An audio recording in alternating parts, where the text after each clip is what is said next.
Sir తమరు మాట్లాడగలరు. Media మిత్రులకి, రాష్ట్ర ప్రజలందరికీ, ప్రత్యేకంగా రైతు సోదరి సోదరులందరికీ నా నమస్కారాలు, అభినందనలు. ఈరోజు రోజు రోజుకి ఈ వైసీపీ ప్రభుత్వం యొక్క నయవంచన విధానాలు బయటపడుతున్నాయి. రైతుల పాలిట ఇది ఒక గుదిబండగా తయారయ్యే పరిస్థితి వస్తూ ఉంది. 4 రోజుల మునుపు సెప్టెంబర్ 1వ తారీఖున వ్యవసాయ విద్యుత్ నగదు బదిలీ పథకం అనే పేరుతో GOMS నంబర్ 22 విడుదల చేశారు. దీని పేరు నగదు బదిలీ కాదు, దాని బదులు రైతు మెడకు ఉరితాళ్ళని పెడితే చాలా సబబుగా ఉంటుంది. ఇది రైతుల హక్కు, మీ భిక్షం కాదు. ఆ రోజు కూడా మేము ఉచిత కరెంట్ ఇస్తామని మీరు చెప్పారు తప్ప మేము నగదు బదిలీ పెడతామని ఎక్కడ చెప్పలేదు. ఈరోజు నగదు బదిలీ పేరుతో రైతు మెడకు ఉరితాడేసే పరిస్థితి వచ్చారు. ఇది ఏమాత్రం కూడా ఆమోదయోగ్యం కాదు. రైతులందరూ కూడా పోరాడి సాధించుకున్న హక్కు ఉచిత కరెంటు. 40 సంవత్సరాల నుంచి అనేక విధాలుగా పోరాడి మొట్టమొదటిసారిగా ఎన్టీ రామారావు గారు వచ్చినప్పుడు దీనికి నాంది పలికారు, స్లాబ్ రేట్ తీసుకొచ్చారు. తర్వాత కాలక్రమేణా ఇది ఉచిత కరెంటు కింద రైతులకు ఇవ్వడం జరిగింది. ఒకప్పుడు రైతుల మనోవేదన, మీటర్ పెట్టడం, ఆ మీటర్ పెట్టినప్పుడు అనేక ఇబ్బందులు రావడం, కొంతమంది అయితే ఆ మీటర్ని రివర్స్ కూడా తిప్పి జైలుకు పోయిన సందర్భాలు, రైతులకు కరెంటు సరిగా ఇవ్వకుండా పంటలు ఎండిపోయిన సందర్భాలు, ఇవన్నీ చూసిన తర్వాత ఎన్టీ రామారావు గారు ఆలోచించి రైతులకు స్లాబ్ రేట్ ఇవ్వాలి, 50 రూపాయలు HP ఇచ్చిన ఘనత తెలుగుదేశం పార్టీది, ఆనాటి ముఖ్యమంత్రి ఎన్టీ రామారావు గారిది. ముఖ్యంగా రాయలసీమ, అదే మరిగా రాష్ట్రంలో ఉండే మెట్ట ప్రాంతాలు చాలా అవసరపడుతున్నారు. అనేక సందర్భాల్లో మనందరం కూడా ఒకసారి ఆలోచిస్తే కొన్ని కోట్ల రూపాయలు ఖర్చు పెట్టి ఇరిగేషన్ ప్రాజెక్టులు తీసుకొస్తున్నాం, నీళ్ళన్నీ కూడా ఇస్తున్నాం. కానీ మెట్ట ప్రాంతంలో ఉండే రైతు రోజు రోజుకు 1000 అడుగులు కిందికి వెళ్ళిపోయి, ఇంకా పాతాళ గర్భానికి వెళ్ళిపోయి అనేక ఇబ్బందులు పడుతూ ఒక బోరు ఫెయిల్ అయితే ఇంకొక బోరు వేయడం, ఆ విధంగా 5-6 బోర్లు వేసి పొలం మీద ఉండే మమకారం, వ్యవసాయం మీద ఉండే ప్రేమతో పర్వాలేదు ఏదో ఒకటి కలిసి వస్తుందని చెప్పి ముందుకు పోతూ అనేక విధాలుగా మనుగడ సాధించడం కోసం ప్రయత్నం చేస్తున్నారు. అలాంటి రైతులకి ఈరోజు రాయలసీమ కానీ మెట్ట ప్రాంతాలు కానీ ఈ ప్రాంతంలో ఉన్న రైతులకి ఈరోజు మీరు చేసే పని వల్ల చాలా దారుణంగా మనోభావాలు దెబ్బతింటాయి. ఇది ఒక ఆర్థిక విధానమే కాదు, రైతుల మనుగడకు సంబంధించిన విషయం, మనోభావాలకు సంబంధించిన విషయం. దక్షిణ భారతదేశంలో మీరు ఒకసారి చూస్తే ఆంధ్రప్రదేశ్లో కానీ, ఇప్పుడు తెలంగాణ కానీ, తమిళనాడులో కానీ ఉచిత కరెంటు, అదే రైతులు మా రైట్ కింద ఆలోచిస్తున్నారు తప్ప ప్రభుత్వాలు మారినప్పుడు దయాదార్శనాలు పనిచేది కాదని చెప్పి కూడా మరొకసారి నేను మీకు తెలియజేస్తున్నా. ఈరోజు మీరు మాట్లాడుతున్నారు, ఏదైతే క్యాబినెట్లు తీసుకున్నారో మీటర్లకి, మోటార్లకి మీటర్లు పెట్టడం దానిపైన చాలా గట్టిగా ఖండిస్తున్నాం. ఇది రైతుల ప్రాణాలు తీయడమే. ఆ విషయం మీరు గుర్తుపెట్టుకోవాల్సిన అవసరం ఉంది.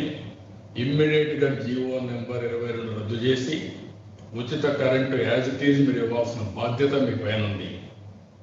ఇంకొక పక్కన మీరు చెప్పేది చూస్తూ ఉంటే రైతుకి ఇన్ని చేసి తేనె పూసిన కత్తి కబుర్లు చెప్తున్నారు. 30 ఏళ్ళకు ప్రణాళిక చేస్తారంట. 30 ఏళ్ళు మీరు ఉండాలి కదా, మీరు ప్రణాళిక చేయడం ఏంటి? ఎలక్షన్ ముందు చెప్పింది ఏంటి? మీరు ఈరోజు చేసేదేంటి? ఎలక్షన్ ముందు మీరు చెప్పిన మాటకు నిలబడకుండా మేము 37 ప్రణాళిక తయారు చేస్తున్నాం, మాట తప్పం, మడమ తిప్పం అని చెబుతూ ప్రతిరోజు మీరు చేసే పని కుప్పి గంతులు తప్ప ఏం చేస్తున్నారని అడుగుతున్నాను. ఇంకొక పక్కన ఎస్క్రో అకౌంట్లు పెడతారంట, సెపరేట్ అకౌంట్లు పెడతారంట, వీళ్ళు డబ్బులు వేస్తారంట, ఆ డబ్బులు మళ్ళా డిస్కౌంట్ పోతాయంట. అంటే ఎవరికి చెప్తారు ఇలాంటి మాటలు అడుగుతున్నాను. ఈరోజు మనం అందరం ఆలోచించుకోవాల్సిన అవసరం ఉంది. అప్పులు ఎడా పెడా తెచ్చారు. మొన్నే 15 నెలల ప్రభుత్వం 1,03,000 కోట్ల రూపాయలు అప్పు తీసుకొచ్చారు. గంటకు చూస్తే దగ్గర 9 కోట్ల రూపాయలు. ఒక రోజుకి గంటకు 9 కోట్లు, ఒక నిమిషానికి 18 లక్షలు, ఒక సెకండ్కి 30,000 రూపాయల చొప్పున అప్పు మీద అప్పు తీసుకొస్తున్నారు. కొన్ని బ్యాంకులకు పోతే చీకొట్టి మీరు ఏ విధంగా తీరుస్తారు, మీకు ఇవ్వమని కూడా చెప్పినా ఏదో ఒక విధంగా దుడ్డిదారిన అప్పులు తేవడానికి ప్రయత్నం చేస్తున్నారు. ఎన్నో సంవత్సరాలుగా తరతరాలుగా ఉన్న ప్రభుత్వ ఆస్తులను అమ్మాలని, కడాన కలెక్టరేట్ని, ప్రభుత్వ ఆఫీసులు కూడా అమ్మేయాలని ప్రయత్నం చేస్తున్నారంటే, ప్లే గ్రౌండ్ని, పబ్లిక్ లంగ్ స్పేస్ని అమ్మేయాలనుకుంటున్నారంటే ఏమనాలి మిమ్మల్ని? ఇవన్నీ కూడా ఏదో ఒక విధంగా మీరు ఇవన్నీ అమ్మడానికి ప్రయత్నం చేసి ఎడా పెడా అప్పులు చేసి ఈరోజు మళ్ళా చూస్తూ ఉంటే ఇవన్నీ అయిపోయిన తర్వాత ఏదో ఒక విధంగా గవర్నమెంట్ ఆఫ్ ఇండియా ఒక స్కీమ్ ఇస్తే ఎఫ్ఆర్బిఎం కింద 3% ఉంది, దాన్ని 5% చేస్తాం. కోవిడ్ వచ్చింది, 0.5% ఆటోమేటిక్గా ఇస్తాం. అదే సమయంలో మిగిలిన కొన్ని కండిషన్స్ పెట్టారు. అవి చూస్తే ఈజ్ ఆఫ్ డూయింగ్ బిజినెస్ ఒకప్పుడు నెంబర్ 2 మనం ఫస్ట్ ఇయర్, అది పెట్టిన 2 ఏళ్ళు మనమే నెంబర్ 2గా ఒక సంవత్సరం వచ్చాం, మళ్ళీ 2 సంవత్సరాలు నెంబర్ 1గా వచ్చాం. దానివల్ల మీకు 0.25% వస్తుంది. అదే మరి 1 నేషన్ 1 రేషన్, ఇది కూడా ఆ రోజు మొత్తం కూడా ఆధార్ సింక్రనైజ్ చేసి రెడీమేడ్ డేటా ఉంది. అయితే ఇక్కడ మీరు గుర్తుపెట్టుకోవాల్సింది, గవర్నమెంట్ ఇచ్చే రేషన్కి వర్తింపజేస్తారా, లేకపోతే రాష్ట్రాన్ని మనం ఇచ్చే రేషన్ ఎవ్రీవేర్ ఇస్తారని కూడా మీరు ఆలోచించాల్సిన అవసరం ఉంది. ఇంకో పక్కన డిస్కౌంట్లని ప్రైవేటీకరణ చేయడం, సబ్సిడీ తగ్గించడం, నగదు బదిలీ చేయడం. నేను అడుగుతున్నా, మళ్ళీ మీటర్లు పెడతామనే సాహసం మీరు చేశారంటే ఇది ఎంత దారుణమో మనందరం కూడా అర్థం చేసుకోవాల్సిన అవసరం ఉంది. మీ ఆగడాలకు, మీ యొక్క పెత్తందారి విధానాలకు అడ్డంకులు లేకుండా ఇష్టానుసారంగా చేసి మళ్ళీ 0.25% కోసం రాష్ట్ర రైతాంగం యొక్క మెడకు ఉరితాడేస్తారా? మీరు ఎవరిచ్చారు ఈ అధికారాన్ని మేము అడుగుతున్నారు. ఇంకొక పక్క మున్సిపల్ రిఫార్మ్స్ తీసుకొస్తామని చెప్పి మాట్లాడి పట్టణాలు నగరాల్లో అదనపు భారం వేస్తానంటున్నారు. సమర్థవంతమైన విధానాలతో ముందుకు పోతే ఇవన్నీ పరిష్కారం అవుతాయి తప్ప ఇలాంటి పనులు చేయడం వల్ల కరెక్ట్ కాదు. 0.25% డబ్బుల కోసం 18 లక్షల రైతులకి ఈరోజు మీరు ద్రోహం చేస్తారా? అదే మరిగా వాళ్ళు మోసం చేస్తారా? వాళ్లకు వెన్నుపోటు పొడిచే పరిస్థితి తీసుకొస్తారని అడుగుతున్నాను. ఇది నమ్మక ద్రోహం, రైతులను నమ్మించి మోసం చేయడం.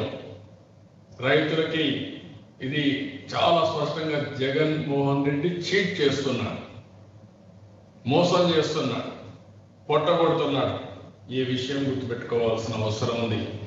అంటే ఇప్పుడు రిఫార్మ్స్ అంట, ఒక పేషెంట్ రైతే వెంటిలేటర్ పైన ఉంటే ఆ వెంటిలేటర్ పైన ఉండే అతను ఎక్సర్సైజ్ చేయనట్టుంది చేసే ప్రక్రియ చూస్తూ ఉంటే.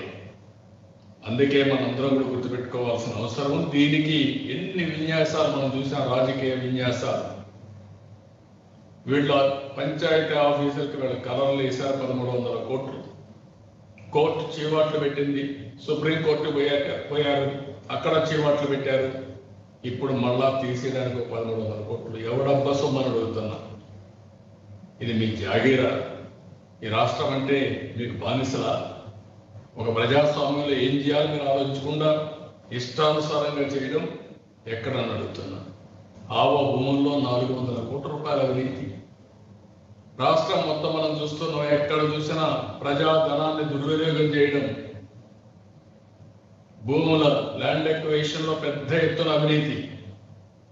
అదే మార్గం మళ్ళీ అవన్నీ కూడా పల్ల ప్రాంతాలు తీసుకొని అవన్నీ చదువు చేయడానికి నరేగా ఫండ్స్ ని దుర్వినియోగం చేయడం, తెలిసి కూడా కోర్టుకు వెళ్ళడం, ప్రజల్ని ఇబ్బంది పెట్టడం, వందల వేల కోట్ల రూపాయలు లాయర్లకు దోచిపెడుతున్నారంటే ఇది ఎక్కడ న్యాయం అని నేను అడుగుతున్నా.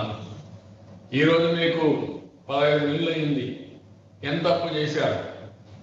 5 సంవత్సరాల్లో 1,20,000 కోట్ల రూపాయలు అప్పు చేస్తే 15 నెలల్లో 1,03,000 కోట్ల రూపాయల అప్పు చేసి ఈ 4 నెలల్లోనే మీరు దగ్గర 80% పైన అప్పులు చేశారంటే మనకు వచ్చే డబ్బులన్నీ దీనికి సమాధానం ఏం చెప్తారో చెప్పని అడుగుతున్నా. ఇంకొక పక్క మాట్లాడితే బకాయి. నేను అడుగుతున్నా, ఈ రాష్ట్ర విభజన జరిగిన సమయంలో 16,000 కోట్ల రూపాయల లోటు బడ్జెట్తో ప్రారంభమై ఒక డిస్కాం బకాయిలు 17,200 కోట్లు. దీన్ని ఆ రోజు మీరు చూస్తే ఉదయ పథకంలో 8,000 కోట్లు తీసుకొచ్చి మిగిలిన కూడా 36,000 కోట్ల రూపాయలు ఖర్చు పెట్టి 10,000 మెగావాట్ల అదనంగా కరెంట్ ఉత్పత్తి చేశాం. జనరేషన్ కెపాసిటీని డబుల్ చేశాం. ఇంకొక పక్కన మీరు ఎన్నోసార్లు అంటున్నారు, రాజశేఖర్ రెడ్డి ముఖ్యమంత్రిగా ఉన్నప్పుడు ఎంతమందికి ఫీజు రియంబర్స్మెంట్ ఇచ్చారు, ఆరోగ్యశ్రీ మీద ఎంత ఖర్చు పెట్టాడు, ఆ తర్వాత వచ్చిన ప్రభుత్వాలు ఏ విధంగా చేశాయో మనందరం కూడా గుర్తుపెట్టుకోవాల్సిన అవసరం ఉంది.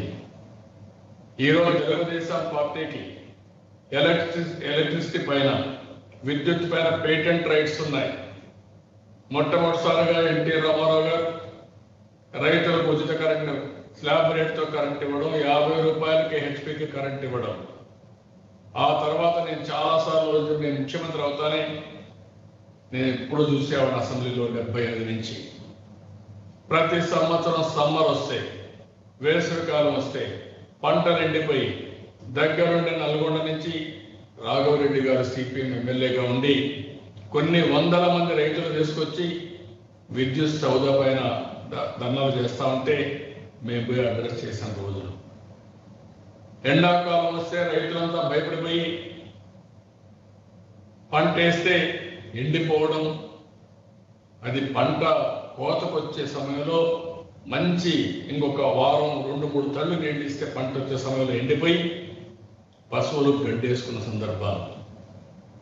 నేను ముఖ్యమంత్రిగా కొన్ని గ్రామాలకు వెళ్ళి కరెంటు లేకపోతే పోయి చూసిన తర్వాత ఆ మనోవేదన చూసిన తర్వాత చాలా బాధేసింది. అప్పుడే నిర్ణయించాం, ఈ యొక్క ఎలక్ట్రిసిటీలో ఒక రిఫార్మ్స్ తేవాలని చెప్పి ముందుకు పోయాం. ఆ సంస్కరణలే ఈరోజు దేశానికి ఆదర్శం. ఆ విషయం మీరు గుర్తుపెట్టుకోవాల్సిన అవసరం ఉంది. నేను ఆ రోజు కూడా మీటర్ పెడతానని ఎప్పుడూ చెప్పలేదు. ఎప్పుడు కూడా సంస్కరణలు రావాలి, ఎనర్జీ ఆడిటింగ్ జరగాలి, జవాబుదారితనంతో ముందుకు పోవాలి. అదే సమయంలో ఈ సంస్కరణల వల్ల ప్రజలకు మెరుగైన ఫలితాలు రావాలని అక్కడ పనిచేసే ఎంప్లాయీస్ కూడా జీతాలు బాగా పెంచి విద్యుత్ సంస్కరణలకు దోహదం చేసింది తెలుగుదేశం పార్టీ. అదే ఈరోజు దేశం అంతా కూడా అమలు చేసే పరిస్థితికి వచ్చారు. ఆ విషయం మీరు గుర్తుపెట్టుకోవాల్సిన అవసరం ఉంది.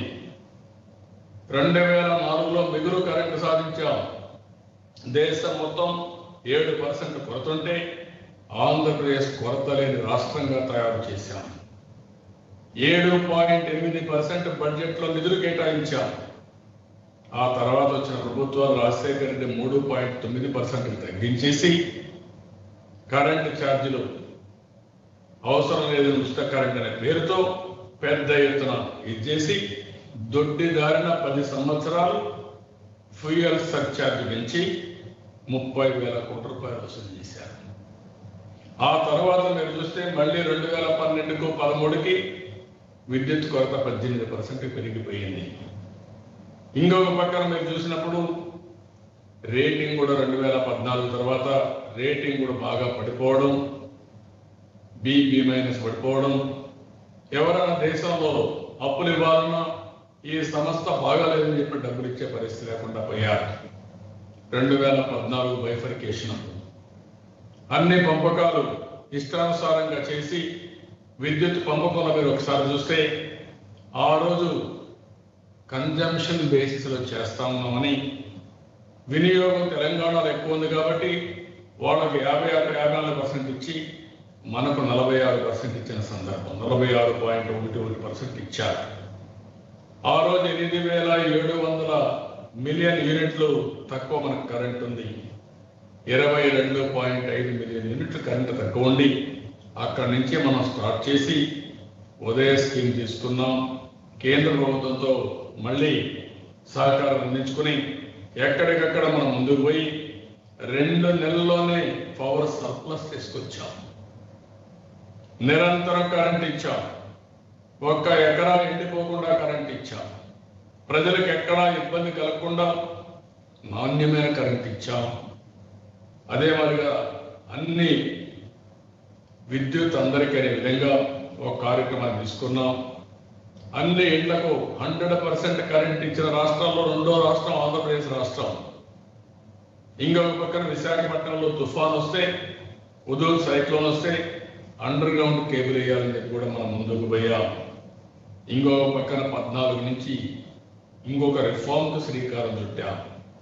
సోలార్ విండ్ ఎనర్జీకి ఎక్కువగా వెళ్ళాలని, దీనివల్ల కరెంట్ రేట్లు తగ్గుతాయనే ఉద్దేశంతో మనం ముందుకు పోయాం. అదే సమయంలో ఎనర్జీ ఆడిటింగ్ సమర్థవంతంగా చేసి దేశంలోనే 9.72% సింగిల్ డిజిట్ ట్రాన్స్మిషన్ లాస్ కానీ డిస్ట్రిబ్యూషన్ లాస్ కానీ ఉండే ఏకైక రాష్ట్రం ఆంధ్రప్రదేశ్ రాష్ట్రం. జపాన్, సౌత్ కొరియా 4% ఉందంటే దాన్ని ఏ విధంగా చేయాలో మనం ముందుకు పోయే పరిస్థితికి వచ్చాం. ఇంకొక పక్కన 62,000 మిలియన్ యూనిట్లకు పెంచాం 43,000 నుంచి. పర్ క్యాపిటా కన్జంప్షన్ కూడా మీరు చూస్తే దగ్గర 217 యూనిట్లు పెంచాం. నేను ఇంత మునిపే చెప్పాను, 36,600 కోట్ల రూపాయలు ఖర్చు పెట్టి ఈ డబ్బులు పెట్టిన తర్వాత 10,000 మెగావాట్లు అదనంగా కరెంట్ ఉత్పత్తి చేశాం. 13,000 మందికి ఉద్యోగాలు వచ్చే పరిస్థితికి వచ్చాయి. దీనివల్ల రాష్ట్రంలో ₹6.42 సౌర విద్యుత్ ఉంటే దాన్ని ₹2.70 తగ్గించాం. ఈరోజు దానికంటే తగ్గే పరిస్థితికి వచ్చింది. దీనికి కారణం తెలుగుదేశం పార్టీ లీడ్ తీసుకోవడం. ఆనాడు ప్రధానమంత్రి సోలార్ విండ్ ఎనర్జీకి పోవాలి అన్నప్పుడు మొట్టమొదటిసారిగా లీడ్ తీసుకున్న రాష్ట్రం ఆంధ్రప్రదేశ్ రాష్ట్రం. దానివల్ల బెనిఫిట్ వచ్చిన రాష్ట్రం ఆంధ్రప్రదేశ్ రాష్ట్రం అని చెప్పి కూడా నేను మీకు తెలియజేస్తున్నాను. హైబ్రిడ్ విద్యుత్ కోసం, సోలార్ విండ్ రెండూ కలిపి చేయడం కోసం కూడా ఒక మోడల్ తయారు చేసి మనం ముందుకు పోయాం. సబ్ స్టేషన్లు 242 నుంచి 307 పెంచాం.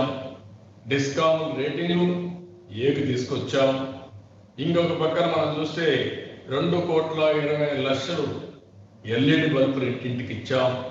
వీధి దీపాలన్నీ కూడా ఎల్ఈడి బల్బుల కింద 100% కన్వర్ట్ చేయడానికి ముందుకు పోయాం.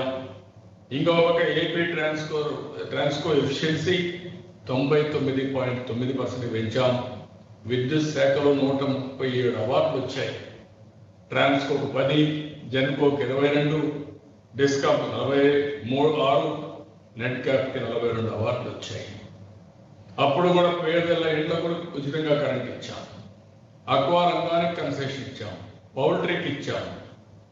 అదే మరి దోబీ గార్డెన్కి ఇచ్చాం. ప్రార్థనా ఆలయాలకు కూడా ఇచ్చాం. అంటే కొంతమందికి ఉచితంగా ఇచ్చాం, కొంతమంది కన్సెషన్ రేట్ ఇచ్చాం.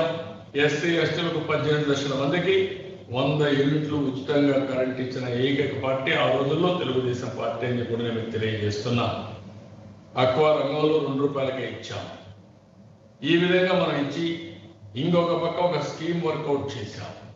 ఆ స్కీమ్ను చూస్తే అవసరమైతే రైతులందరికీ సోలార్ ఇచ్చి, అదే మరి మిగిలిన కరెంటు వాళ్ళు ఇస్తే ఆ ఊర్లోనే దగ్గరలోనే వసూలు ఇచ్చేసి, అదే మరి connectivity as it is transmission పెట్టుకొని వర్షాకాలంలో ఎప్పుడన్నా అక్కడ కానీ సోలార్ రాకపోతే కరెంటు కూడా ఇచ్చేట్టుగా గ్రిడ్ అంతా కూడా కనెక్టివిటీ పెట్టి మైక్రో లెవెల్ ఇంటిగ్రేషన్ చేయాలని ప్లాన్ చేశాం.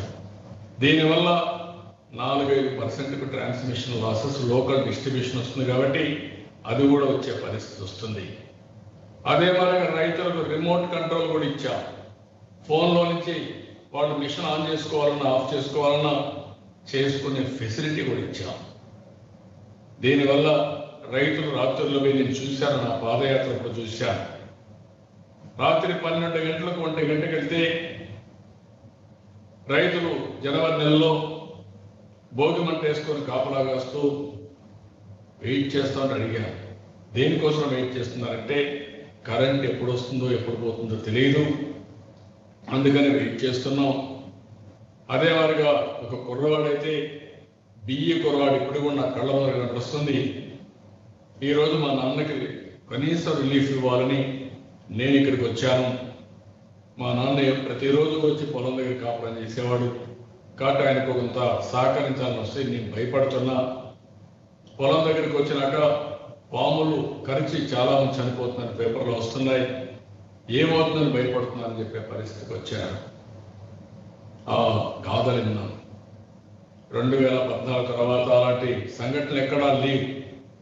ఆ రోజు ప్రభుత్వం చేసిన పనికి స్మాల్ స్కేల్ ఇండస్ట్రీస్ అన్ని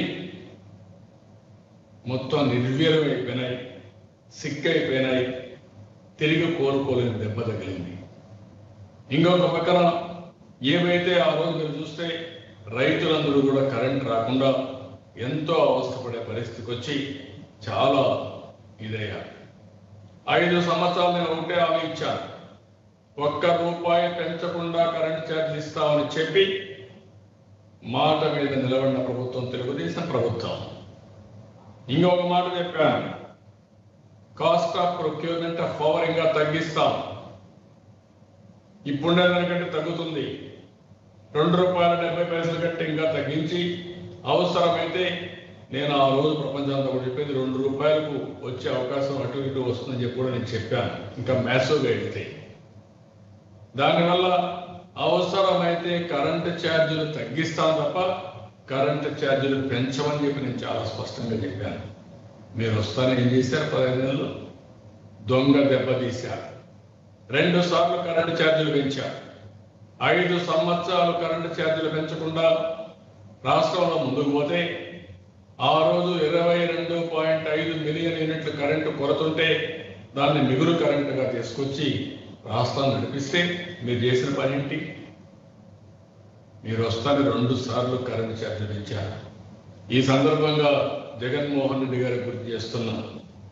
23/5/2014లో అసెంబ్లీలో జగన్మోహన్ రెడ్డి మాట్లాడిన మాటలు, అధ్యక్ష కరెంటు గురించి ప్రస్తావించుకోవాలి. గ్రామాలకు వెళ్తే దాదాపుగా 15 గంటల పాటు కరెంటు కోత ఇవాళ ఉంటుంది. అధికారిక అనధికారిక కోతలు అధికారులు చెప్తున్నారు. రైతులు వినియోగదారులు చాలా ఇబ్బందులు పడుతున్నారు. కరెంటు లేక దాదాపు 200కు పైగా పరిశ్రమలు మూతపడే పరిస్థితి వచ్చింది. పరిశ్రమలకైతే దాదాపు 12 గంటల విద్యుత్ కోతలు విధించారు. ప్రధానమంత్రి శ్రీ నరేంద్ర మోడీ గారు పార్లమెంట్ ఉద్దేశించి ప్రసంగించేటప్పుడు ఒక విషయం చెప్పారు. దేశంలో 50,000 మెగావాట్లకు సంబంధించిన పవర్ ప్లాంట్లకు ఇంధనం లేక బొగ్గు కానీ గ్యాస్ కానీ మరొకటి కానీ లేకపోవడం వల్ల ప్లాంట్ లోడ్ ఫ్యాక్టరీలు క్షీణిస్తున్న పరిస్థితి ఎదురవుతుందని చెప్పడం జరిగింది. ఇక్కడ రాష్ట్ర పరిస్థితి కూడా అంతే దారుణంగా ఉంది. దయించి పట్టించుకోండి. తెలంగాణ రాష్ట్ర పరిస్థితి ఎలా ఉందంటే మనకు ఉన్న పవర్ స్టేషన్లు ఆ రాష్ట్రానికి చెందాలని కోరుతున్నారు అని మీరే చెప్పారు. అలాంటి క్లిష్ట పరిస్థితులు 2 నెలల తర్వాత ఏమైంది? కరెంటు కొరతుందా? ఏ విధంగా హ్యాండిల్ చేశా? అది సమర్థత. ఈరోజు మీరేం చేస్తున్నారు? స్ట్రైట్ క్వశ్చన్ అడుగుతున్నా. ఇంకొక పక్కన ఈయన ముఖ్యమంత్రి మారిగా మాట్లాడితే వాళ్ళ అడ్వైజర్ మాట్లాడతారు, విభజన రోజే ఏపీకి 12% సర్ప్లస్ కరెంట్ ఉందని. అంటే ఎక్కడ దివాలా కోరుతామని అడుగుతున్నా. మనకిచ్చిందే 44% కరెంట్, 56% ఇచ్చారు కాబట్టి డిమాండ్ 43 ఉంది, ఇంకొక 12% ఉందని నువ్వు మాట్లాడుతుంటే కనీసం చదువుకున్న వ్యక్తివి, ఒక అధికారంలో ఉన్నవి, ఒక సిఎస్ లెవెల్లో కూడా పనిచేసిన వ్యక్తివి అలాంటి ఇంగిత జ్ఞానం లేకపోతే ఏమనాలని అడుగుతున్నాను. 8/5/2014లో గవర్నర్ ఆర్డర్ ఇచ్చాడు. GO number 20. అందులో చాలా స్పష్టంగా బైఫర్కేషన్ యాక్ట్ ప్రకారం ఆంధ్రప్రదేశ్ 46.11% కరెంటే వస్తుందని చాలా స్పష్టంగా చెప్తే మీ సలహాదారుడు వింత ఆర్గ్యుమెంట్ పెడతారు. నిన్ను కూడా మాట్లాడుతున్నాడు, కళ్ళబుల్లి మాటలు చెప్తున్నాడు ఆయన. ఈయన నష్టం లేనట్టు ఈయనే ఉంటాడంట. ఇంకొక మంత్రి చెప్తున్నాడు, ఆయన అంటాడు ఏదైనా కానీ కరెంటు బిల్లులు కానీ ఎన్ని కానీ కట్టలేకపోతే మేము కానీ నగదు బదిలీ చేయకపోతే రాజీనామా చేస్తాను. ఈ రాజీనామా ఎవరికి కావాలి? నేను ఉంటాడో ఓడతాడో ఎవరు తెలుసు, 2 ఏళ్ళ అయిన తర్వాత అతి చేస్తానందని. అలాంటి మంత్రి ఆయన ఇంకో మంత్రి మాట్లాడతాడు, మేము రాజకీయాల్లో ఉన్నామన్నమాట. నువ్వు రాజకీయాలు ఉంటే ఎవరికి కావాలి, లేకపోతే ఎవరికి కావాలి? మా హక్కును తీసుకునే హక్కు మీకు ఎవరిచ్చారు? మీరు ఆ విషయం ధైర్యంగా ఎన్నికల్లో చెప్పుంటే ఈ పార్టీకే మీకు అతేంటో తెలిసేది. ఇది నయవంచన కాదా? వెన్నుపోటు కాదా? నేను అడుగుతున్నా. ఇది ముమ్మాటికి రైతులకు వెన్నుపోటు తప్ప ఇంకోటి కాదని చెప్పి కూడా నేను మీకు తెలియజేస్తున్నాను. ఈరోజు మొత్తం ఒక్కొక్క మీటర్కి 6,000 రూపాయలు అవుతుందని 18 లక్షల పంప్ సెట్లు పెట్టారు. ఇంకొక పక్కన మీరు చూస్తా ఉంటే ఈరోజు మనం గుర్తుపెట్టుకోవాల్సిన విషయం, ఇవన్నీ కూడా 30 ఏళ్ళ నుంచి అనుభవిస్తున్న దాని మీద చేసి వాళ్ళ బిల్లులోని వాళ్ళ జీవోలోని అదనపు లోడ్ కనెక్షన్ ఉన్న రైతులకు డెవలప్మెంట్ ఛార్జీలు, సెక్యూరిటీ డిపాజిట్ కలిపి వేస్తామని చెప్పారు. అంటే ఒక్కొక్క హెచ్పికి 1,200 రూపాయలు, సెక్యూరిటీ డిపాజిట్ 60 రూపాయలు.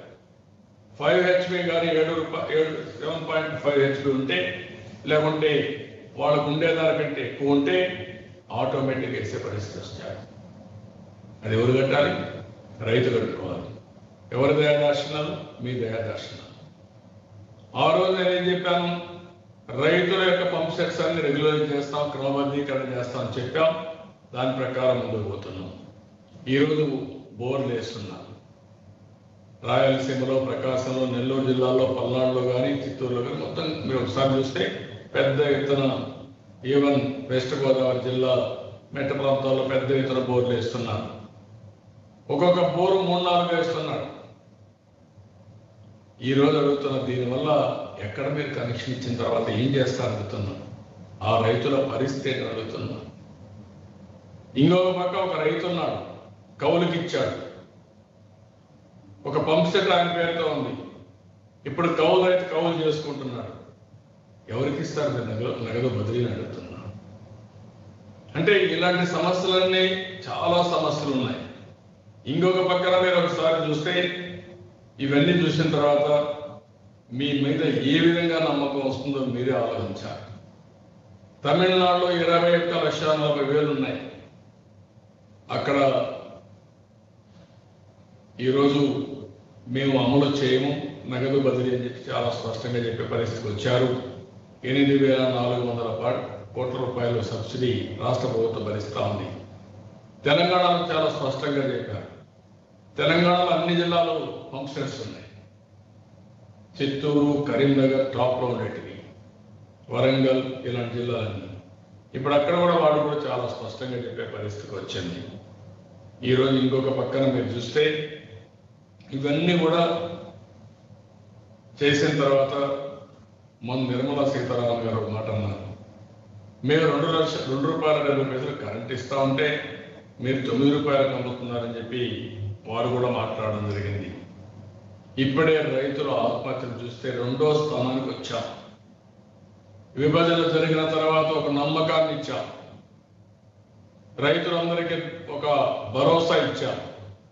ఆ భరోసాలో మీకు అన్ని విధాల ప్రభుత్వం అండగా ఉంటుంది, మీరు ధైర్యంగా ఉండమంటే వీళ్ళు వచ్చిన తర్వాత మళ్ళీ ఒకే సంవత్సరం 55% ఆత్మహత్యలు పెరిగాయంటే రైతులు కానీ, కౌలు రైతులు కానీ, రైతు కూలీలు కానీ విపరీతంగా పెరిగిపోయాయంటే దీనికి సమాధానం ఎవరు చెప్తారని అడుగుతున్నాను. దీనికి కారణం ఉంటే రైతులను మీరు మోసం చేశారు. రైతు రుణమాఫీ 15,679 కోట్లు చేశారు. 4-5 విడతలు 8,000 కోట్లు వస్తే అది ఇవ్వకుండా మోసం చేశారు. అన్నదాత సుఖీభావ అనే పేరుతో 15,000 రూపాయలు మేము ఇస్తా ఉన్నాం. అదే మాదిరిగా గవర్నమెంట్ ఆఫ్ ఇండియా ఇచ్చే డబ్బుల్లో 12,000 రూపాయలు ఇస్తాను. మీరేం చెప్పారు? 12,500 రూపాయలు ప్రతి రైతుకి ఇస్తానని చెప్పి దాన్ని ఇప్పుడు గవర్నమెంట్ ఆఫ్ ఇండియా ఇస్తా ఉంది కాబట్టి మీకు తెలుసు, ముందే ఇచ్చారు. మీరు అధికారం రాకమనిపై వాళ్ళు ఇచ్చారు. ఆ డబ్బులు లెక్కేసి 7,500 రూపాయలు ఇస్తారా? ఇది మోసం కాదా? ఇది నయా వంచన కాదా అని అడుగుతున్నాను. రైతుకు వెన్నుపోటు పడడం కాదా అని అడుగుతున్నాను. రైతు రథం ఎన్టీఆర్ జలసిరితో రైతులకు చేయూతనిచ్చాం, అన్ని రద్దు చేశారు. భూసార కార్డుల పథకం ఇచ్చాం, దాని మాటే లేదు. పొలం వెలుస్తుంది, చంద్రన్న రైతు రిజిస్ట్రాలు ఇవన్నీ పోయినాయి. అదే మాదిరిగా ఈరోజు చూస్తే మైక్రో ఇరిగేషన్కి 100% ఇచ్చాం, 90% ఇచ్చాం, దాన్ని మీరు తీయేశారు. ఇంకొక పక్కన మీరు చూస్తే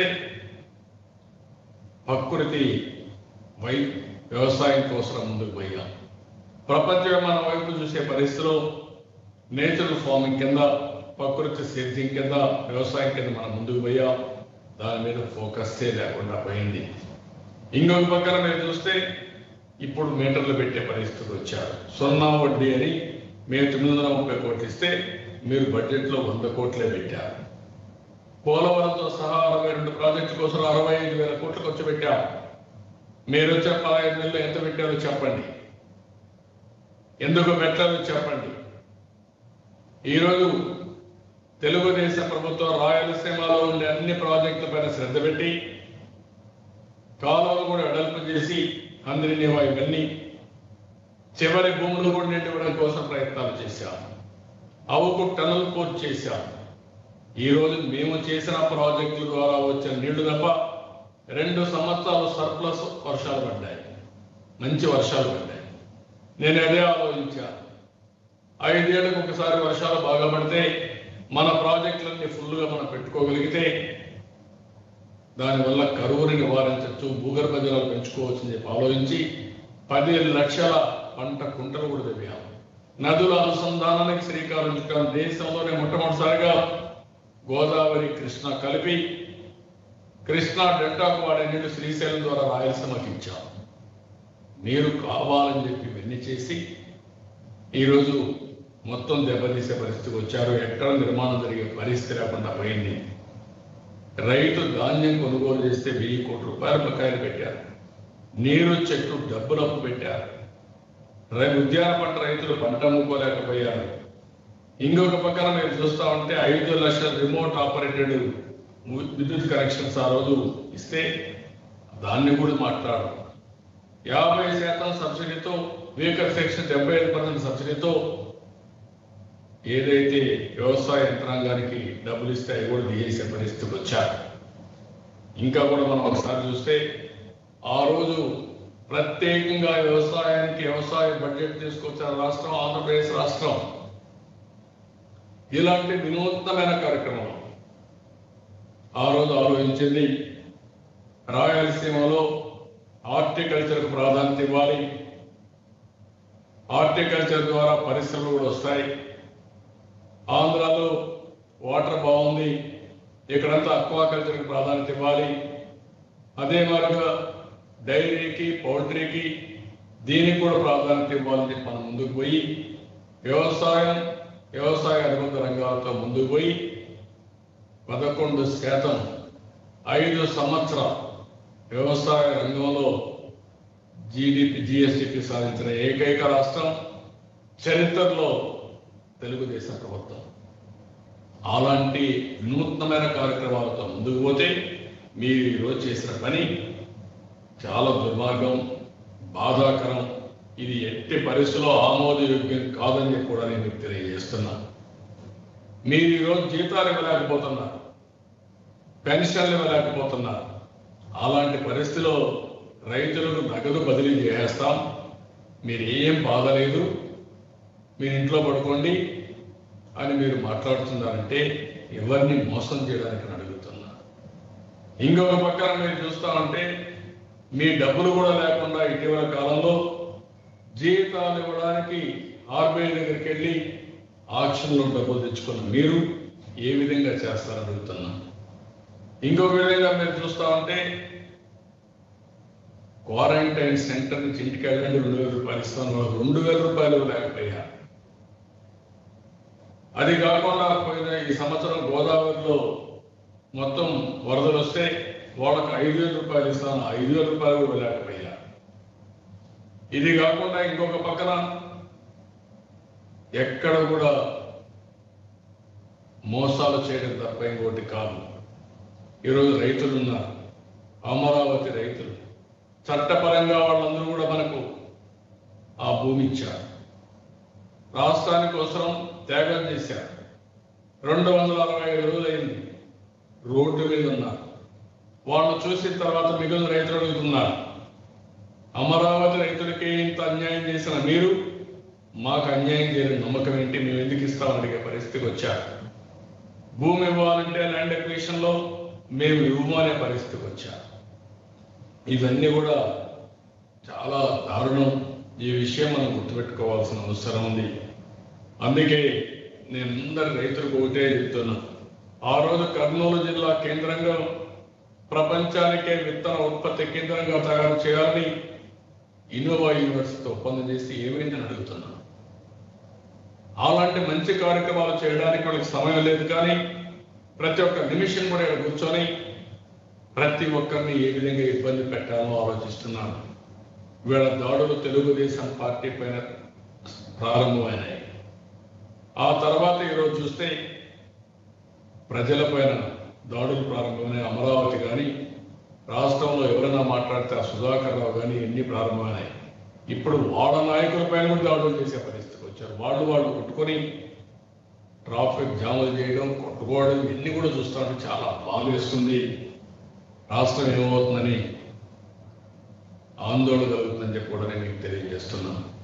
ఈరోజు రాష్ట్ర రైతులకు ఒకటే నేను మిమ్మల్ని కోరుతున్నాను, అమరావతి రైతులు మీకు స్ఫూర్తి కావాలి. వాళ్ళ హక్కుల కోసం వారు పోరాడుతున్నారు. ఇది జగన్మోహన్ రెడ్డి వేసే భిక్ష కాదు, వైఎస్ఆర్ కాంగ్రెస్ పార్టీ ఇచ్చే గిఫ్ట్ కాదు. 3.5-4 దశాబ్దాలుగా మీరు అనుభవిస్తున్నటువంటి హక్కు. మీ హక్కు ఎవరు తీయడానికి వీలు లేదు. మాయ మాటలు నమ్మితే మనం చాలా నయవంచనకు గురి అయ్యే పరిస్థితి వస్తుంది. ఈ విషయం మీరు గుర్తుపెట్టుకోవాలి. రాజకీయ పార్టీలు కోరుతున్నా, రైతు సంఘాలు కోరుతున్నా, ప్రజల్లో చైతన్యం తీసుకురండి. డిసెంబర్లో శ్రీకాకుళంలో పైలట్ స్టార్ట్ చేస్తారంట, ఆ తర్వాత రాష్ట్రాంతా అమలు చేస్తారంట. వీళ్ళ ఎఫ్ఆర్బిని తెచ్చుకోవడం కోసం కుప్పి గంతులు వేస్తున్నారు. ఈ కుప్పి గంతులు ఈ రాష్ట్రంలో వేయనీయమని చెప్పి చెప్పాల్సిన బాధ్యత మనందరిపైన ఉంది. తెలుగుదేశం పార్టీ ఎప్పుడు కూడా రైతుల పక్షాన ఉంటాం. రైతులకు న్యాయం చేసిన పార్టీ తెలుగుదేశం పార్టీ. రైతులకు ఏ కష్టం వచ్చినా పోరాడి న్యాయం కోసం నిలబడతామని మరొకసారి మీ అందరికీ తెలియజేస్తూ, మీరందరూ కూడా ఒకటే ఆలోచించాల్సిన అవసరం ఉంది.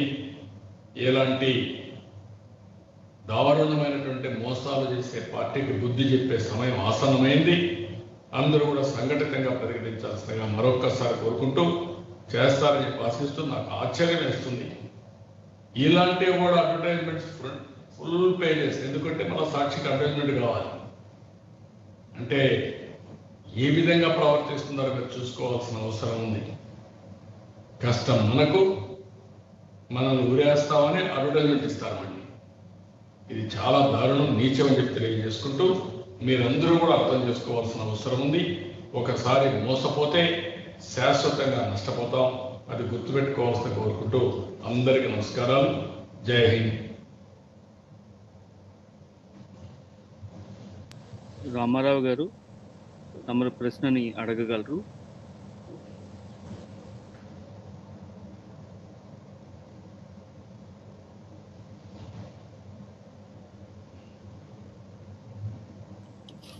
రామారావు గారు అన్మ్యూట్ చేసుకుని తమరు ప్రశ్నను అడగగలరు. సార్ గుడ్ మార్నింగ్ అండి. Sir sir 2 విషయాలండి. ఒకటేంటంటే కేంద్రం ఏదైతే ఇప్పుడు ఈ సంస్కరణలు తీసుకొచ్చిందో ఎఫ్ఆర్బిఎం రేట్ పెంచుకోవటానికి 4 మీర్పారో, అందులో మీటర్లకి ఏమైనా ఆప్షన్ ఇచ్చిందా? మీటర్లు పెట్టుకోవచ్చు కానీ లేకపోతే పెట్టవద్దని కానీ గవర్నమెంట్కి ఏమైనా ఆప్షన్ ఇచ్చిందా? నంబర్ 1. నంబర్ 2, తెలుగుదేశం టైంలోనే తెలుగుదేశం గవర్నమెంట్ ఉన్నప్పుడు మీటర్లు పెట్టడానికి యత్నం చేశారా? ఉద్యమం చేస్తే మీటర్లు ఆపేశారు అని చెప్పి వైసీపీ నేతలు చెబుతున్నారు. ఈ రెండింటి మీద మీ ఒపీనియన్ ఏంటి? ఏమంటారంటే వాళ్ళు కావాలని మాట్లాడచ్చు. తెలుగుదేశం పార్టీ హయాంలో ఎవరైనా కార్పొరేట్ ఫార్మర్స్ ఉంటే, పెద్ద పెద్ద ఫార్మర్స్ 100 ఎకరాలు ఉంటే వాళ్ళ ఆలోచన అది కూడా వద్దనుకున్నాం. అంతేగాని ఎప్పుడు కూడా తెలుగుదేశం పార్టీ రైతుల పట్ల వివక్షత చూపించలేదు. అది ఇప్పుడే కాదు, ఎప్పుడు కూడా. ఈ రోజు రైతులకు సబ్సిడీతో స్లాబ్ రేట్తో ఇచ్చింది తెలుగుదేశం పార్టీ. రైతులకు కరెంటు కోతలుంటే ఆ కోతలు అధిగమించింది తెలుగుదేశం పార్టీ. రాష్ట్రాన్ని విద్యుత్ శక్తి గండా నుంచి గట్టెక్కించింది తెలుగుదేశం పార్టీ. దేశానికి ఆదర్శవంతమైన రిఫార్మ్ తీసుకొచ్చి జవాబుదారీతనం తీసుకొచ్చి తెలుగుదేశం పార్టీ. వ్యవసాయానికి ఇండ్లకు కరెంటు సెపరేట్ చేయాలని సెపరేట్ మీటర్ల కోసం ఆ రోజే ఫీడర్లు పెట్టింది తెలుగుదేశం పార్టీ. అదే మార్గం భవిష్యత్తులో కూడా రైతులకి అవసరమైతే సోలార్ ఎనర్జీ ఇచ్చి, పంప్ సెట్స్ ఇచ్చి, వాళ్ళు కానీ మిగిలిన కరెంట్ ఉంటే మళ్ళా డిపార్ట్మెంట్ కొనుక్కొని వాళ్ళకి డబ్బులు ఇచ్చే కార్యక్రమానికి కూడా శ్రీకారం చుట్టాం. అంటే ఒక వ్యక్తి ఒక 7.5 హెచ్పి పెట్టుకుంటే ఎంత కరెంటు కావాలో అంత కరెంటు వాడుకొని మిగిలిన కరెంట్ని మళ్ళా గ్రిడ్కి ఇస్తే అతనికి డబ్బులు ఇచ్చే కార్యక్రమానికి కూడా శ్రీకారం చుట్టాం. అది తెలుగుదేశం పార్టీ విశిష్టత. రాష్ట్రంలో వ్యవసాయ అభివృద్ధిని ఛాలెంజ్ చేస్తున్నాం. ఎవరి పేరుతో జరిగింది? తెలుగుదేశం పార్టీ ఆయనలో జరిగింది. 5 ఏళ్ళు జరిగింది. ఒకప్పుడు ఎప్పుడు రిఫార్మ్ తీసుకొచ్చాం. ఒకప్పుడు నేను చెప్పాను, చరిత్ర తెలిసిన ఇతనికి ఆ చరిత్ర కూడా తెలియదు. చరిత్ర తెలిసిన వాళ్ళు గుర్తుపెట్టుకోవాలి. విద్యుత్ సౌధ దగ్గర సమైక్య ఆంధ్రప్రదేశ్లో సమ్మర్ వస్తే ధర్నాలు. అలాంటి ధర్నాలు చేయకుండా, ధర్నాలు చేసే అవసరమే లేకుండా చేసింది తెలుగుదేశం పార్టీ. ఇవన్నీ గుర్తుపెట్టుకొని ప్రవర్తించాలి తప్ప ఎదురు దాడి చేయాలనుకుంటున్నారు. బండ బూతులు మాట్లాడుతున్నారు, బూతుల పంచాంగం విప్పుతున్నారు, ఇష్ట ప్రకారం మాట్లాడుతున్నారు. పర్వాలేదు, నేను దాని అంతా లెక్క పెట్టుకుంటే బయట కూడా పోలేం. ఇది ప్రజలే గుర్తుపెట్టుకోవాల్సిన అవసరం. దేనికి నా మీద దాడి పెట్టు? నన్ను దాడి చేస్తే ఇంకా మీకు అడ్డు ఉండదు. మీ అరాచకాలకు ఇంకెవరు అడ్డుకోరు. ఏంటి అరాచకం? నేను అడుగుతున్న ఎన్నికల్లో ఏం చెప్పాడు? నవరత్నాల్లో ఒక రత్నం, మొదటి రత్నం ఉచిత కరెంట్. ఇప్పుడు నగదు బదిలీ. మీరు చెప్పారా నగదు బదిలీ? నేను అడుగుతున్నా, చెప్పండి. నగదు బదిలీ ఇస్తారని ఏం చెప్తున్నారు? మీ దగ్గర డబ్బులు ఎక్కడ ఉన్నాయి?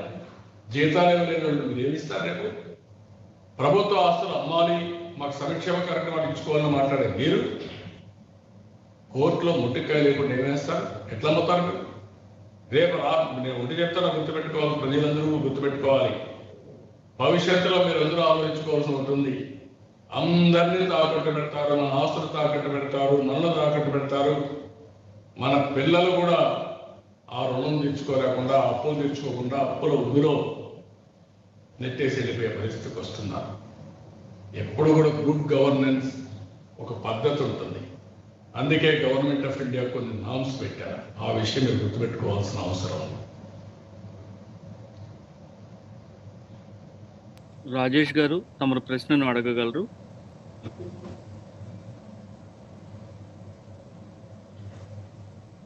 సార్, ప్రభుత్వం ఆర్థిక క్రమశిక్షణ పాటించకపోవడం వల్ల ఇప్పుడు రైతులకు ఇది శాపంగా మారిందని భావించవచ్చు సార్. నెంబర్ 2 ఏంటంటే, ఇప్పుడు ఏపీ ఉన్న ఆర్థిక పరిస్థితుల్లో ఈ నిబంధనలు అమలు చేయకుండా ఆర్థిక పరిస్థితి మెరుగుపరచడానికి ప్రభుత్వానికి మీరు ఇచ్చే సలహాలు ఏంటి?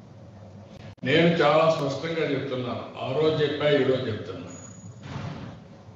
ఆ రోజు కొత్త రాష్ట్రం 16,000 కోట్ల రూపాయలతో డెఫిసిట్ బడ్జెట్తో ప్రారంభించాం. అదే సమయంలో అన్ని విషయాల్లో బకాయిలు ఉన్నాయి. ఎట్లా చేశాం? సంపద సృష్టించాం, ఆదాయాన్ని పెంచాం, సమర్థవంతంగా పరిపాలన చేసి ఎక్కడికక్కడ ఇబ్బందులు లేకుండా ఏ విధంగా డబ్బులు ఖర్చు పెట్టాలో సంక్షేమం చేశాం, అభివృద్ధి చేశాం, సంపద సృష్టించాం. అందులో ₹1 ఖర్చు పెట్టకుండా అమరావతి ప్రాజెక్ట్ 1,00,000 నుంచి 2 లక్షల కోట్ల రూపాయల సంపద ఏం చేశారు? దాన్ని నాశనం చేస్తున్నారు, ఇంకా నాశనం చేస్తున్నారు. 265 రోజులు మీకు ఇంకా తృప్తిగా మీ పైశాచిక ఆనందానికి ఆ రైతులు ప్రతి రోజు రోడ్డు మీద కూర్చొని, ఇంకొక పక్కన కోర్టులకు వెళ్ళి న్యాయం కోసం పోరాడుతూ అంటే మీ ఇంట్లో కూర్చొని, ఏసీల్లో కూర్చొని ఆ రైతుల ప్రాణాలు తీసే విధంగా మీరు ప్రయత్నం చేస్తారా? ఎవడిచ్చాడు మీకు ఈ హక్కు? ఇదేనా పరిపాలన? అదే సమయంలో ఈరోజు గోదావరి కృష్ణ అనుసంధానం చేశారు. మీరు దాని మీద కానీ ఇంకా నేను ఏం చెప్పాను ఆ రోజు, ఇక్కడి నుంచి నేరుగా మనకి చదువు తీసుకుపోవచ్చు అని చెప్పాను. అక్కడికి వెళ్తే ఇంక నీటి సమస్య ఉండదని చెప్పాను. మీరేం చేశారు? మేము గోదావరి నీళ్ళు తెలంగాణ వారం తీసుకొస్తాం, శ్రీశైలం తీసుకొస్తాం కథలు చెప్పి 15 నెలలు ఏం పెట్టారు? ఏమీ చేయరు. ఎప్పుడు కూడా వ్యవసాయం కానీ, ఇండస్ట్రీ కానీ, సర్వీసెస్ కానీ ఇవన్నీ పెంచి సంపద సృష్టిస్తే ఆదాయం పెరుగుతుంది. ఆదాయం పెరిగితే సంక్షేమ కార్యక్రమాలు ఇస్తాం, అభివృద్ధి కార్యక్రమాలు ఇస్తాం. అట్లా కాకుండా మేము అప్పులు చేస్తాం, ఆస్తులు అమ్ముతామంటే కళాన్ని అమ్మడానికి కూడా ఆస్తులు ఉండవు ఇక్కడ. ఒక తాగుబోతో, ఒక తిరుగుబోతో తిరుగుతూ ఉండే ఆస్తంతా తాకట్టు పెట్టి తిరుగుతూ ఇష్టానుసారంగా జల్సాలు చేసేస్తే కళాన్ని ఏమవుతుందంటే అప్పిచ్చేవాడు ఉండడు, ఇంకా చెప్పే గతి. ఆ విషయం గుర్తుపెట్టుకోవాల్సిన అవసరం ఉంది. ఏదైనా ఒక లిమిట్స్ ఉంటాయి, ఒక పద్ధతి ఉంటుంది. సంపాదన చేయాల్సిన బాధ్యత మీ మీద ఉంది. రాష్ట్రం అనేది మీ సొంత వ్యవహారం కాదు. 5 కోట్ల ప్రజల జీవితాలు, 5 కోట్ల ప్రజల భవిష్యత్తు, భావితరాల భవిష్యత్తు ముడిపడి ఉంటుంది. అలాంటి రాష్ట్రాన్ని మీ ఇష్ట ప్రకారం చేసి 15 నెలల్లో 1,03,000 కోట్లు అప్పు చేసి ఇంకా అప్పు చేయలేదు, ఎప్పుడో అప్పు చేసిపోయారు అని మాట్లాడతారు. 5 ఏళ్లలో 1,20,000 కోట్లు, మీది 1,03,000 కోట్లు 15 నెలల్లో. సమాధానం చెప్పండి. రవిచంద్ర గారు తమరు ప్రశ్నను అడగగలరు. Sir good morning sir. నమస్కారం. ముఖ్యంగా అప్పుల గురించే పెద్ద చర్చ జరుగుతుంది. గతంలో మీరు 70-80 వేల కోట్లను ఏదైతే పెండింగ్ బిల్స్ ను ఈ ప్రభుత్వంపై భారంగా వేశారని వారు చెప్తున్నారు. అదేవిధంగా అప్పు చేయకుండా సంక్షేమ కార్యక్రమాలు ఏ విధంగా అమలు చేస్తాం, గతంలో వీరు అప్పులు చేయలేదని ప్రశ్నిస్తున్నారు సార్ అధికార పార్టీ నుంచి. నేను చెప్పింది అదే కదా, మీకు గుర్తుపెట్టుకోవాలి. మీరు అడగాల్సిన గుర్తుపెట్టుకోవాలి. అప్పు చేయడం కాదు, సంపద సృష్టించడం. స్వాతంత్రం వచ్చిన తర్వాత భారతదేశంలో 2 అంకెల అభివృద్ధి జరిగిన ఏకైక రాష్ట్రం ఆంధ్రప్రదేశ్ 4 సంవత్సరాలు. అది సమర్థత. అది మీరు చేస్తే ఈ సమస్యలు రావు. అదే మరిగా ఎప్పుడు కూడా ఒక పద్ధతి ఉంటుంది. ఒకటి సంక్షేమం, అభివృద్ధి. సంక్షేమం పేద ప్రజలకు ఇవ్వాలి. మేము ఇచ్చిన సంక్షేమ కార్యక్రమాలు ఎవరివ్వాలి చేశాం, అన్నీ ఇచ్చాం. అదే సమయంలో మళ్ళీ అభివృద్ధి చేశాం. ఎందుకు చేసాం అభివృద్ధి? మళ్ళా ఆదాయం రావాలి, సంపద సృష్టించాలి, సస్టైనబిలిటీ అప్పుడే వస్తుంది. అట్లా కాకుండా మా ఇష్ట ప్రకారం చేస్తాను. మాట్లాడితే మీరు 1,03,000 కోట్ల రూపాయలు ఇప్పటికే అప్పులు చేసి ప్రభుత్వ ఆస్తులు కూడా అమ్మాలనే ఆలోచన మీకు వచ్చింది, భూములు కూడా అమ్మేయాలనే ఆలోచన వచ్చింది. రేపు ప్రజలు కూడా అమ్మేస్తారా? మీరు ఏమనుకుంటున్నారు? అంటే వీళ్ళకి ఏంటంటే ఇంక ఇష్టానుసారంగా మీడియా మీద పడ్డాం, పోలీసులు పెట్టుకొని ఇష్టానుసారంగా చేస్తున్నాం, రౌడీలు చేస్తున్నాం. పేపర్లు చూసినా, టీవీలు చూసినా భయం వేస్తుంది. ఈరోజు ఇంకొక నిమిషంలో ఏం జరుగుతుందని. ఎవరు చనిపోతారు? ఒకరు చెరువులో తేలుతారు, ఒకడు కృష్ణా రివర్లో వెళ్తాడు. ఏంటి ఇవన్నీ? కోవిడ్ని పెట్టుకొని నాశనం చేశారు. కాబట్టి ఇవన్నీ ఉన్నాయి. ఇంకైనా సరే ఇష్టానుసారం నోరు బారేసుకోవడం మానేయండి. మీకే కదా అందరికీ నోరులు ఉన్నాయి. సభ్యత కాదు రాజకీయాలు, ఉందాతనం కాదు.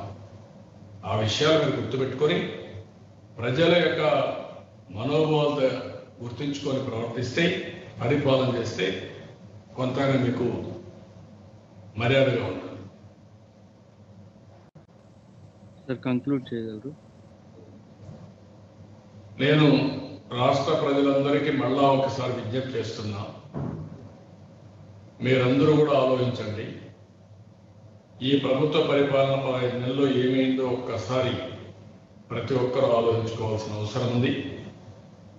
ఎవరైతే ఈరోజు కరెంటు వాడే రైతాంగం ఉన్నారో, పంప్ సెట్ వాడే పెట్టుకున్న రైతాంగం ఉన్నారో మీరు ఆలోచించుకోవాలి. అమరావతి రైతులు మీకు ఉద్యమ స్ఫూర్తి కావాలి. మీ హక్కు మీరు కాపాడుకోవాలి. వారి హక్కు కోసం వారు పోరాడుతున్నారు, మీ హక్కు కోసం మీరు పోరాడవలసిన అవసరం ఉంది. ఆ విషయం గుర్తుపెట్టుకొని మీరు ముందుకు పోవాలి. అదే మాదిరిగా ఒక హక్కును తీసేసే అధికారం ఈ పార్టీకి లేదు. ప్రభుత్వాలు శాశ్వతం కాదు. ఇప్పటికే 16 నెలలు అయిపోయింది. కాబట్టి ఇంకొక 2 ఏళ్ళు అయితే ఈ ప్రభుత్వం కూడా ఒకవేళ కానీ జమిలీ ఎలక్షన్స్ వచ్చినా, అర్లీ ఎలక్షన్స్ వచ్చినా వీళ్ళ పని అయిపోతుంది. అట్లా అని చెప్పి రాష్ట్రాన్ని సర్వనాశనం చేసిపోయే అధికారం మనకి ఇవ్వలేదు. ఆ విషయం కూడా మనం గుర్తుపెట్టుకోవాల్సిన అవసరం ఉంది. అందుకే నేను ఆల్ రాజకీయ పార్టీలను కోరుతున్నా, ఇది మంచి పద్ధతి కాదు. వీళ్ళు నేను అందుకే మొన్న అమరావతి విషయంలో కూడా చెప్పా, మీరు కానీ ధైర్యం ఉందనుకుంటే అసెంబ్లీ రద్దు చేసి ఎలక్షన్స్కి వెళ్ళండి, మ్యాండేట్ ఇచ్చింది నేను మాట్లాడండి. ఆ విషయం మీరు గుర్తుపెట్టుకోవాలి. అడుకొక్కసారి నేను అవన్నీ అడిగితే బాగుండదు. కానీ ప్రజలు మనమే మన హక్కులు కాపాడుకునే పరిస్థితి వచ్చేది కాబట్టి అందరూ సంఘటితంగా ఉండి సమైక్యంగా ఉండి, రైతు హక్కు ఇది ఎవరి దయాదాక్షిణ్యం కాదు, ఎవరి భిక్ష కాదు, దీన్ని కాపాడుకునే బాధ్యత కూడా రైతులపైనే ఉందని మరొక్కసారి రైతులందరికీ విజ్ఞప్తి చేస్తూ, అందరూ కూడా సంఘటితంగా పోరాడి మన హక్కును కాపాడుకోవాల్సిందిగా విజ్ఞప్తి చేస్తూ అందరికీ నమస్కారం.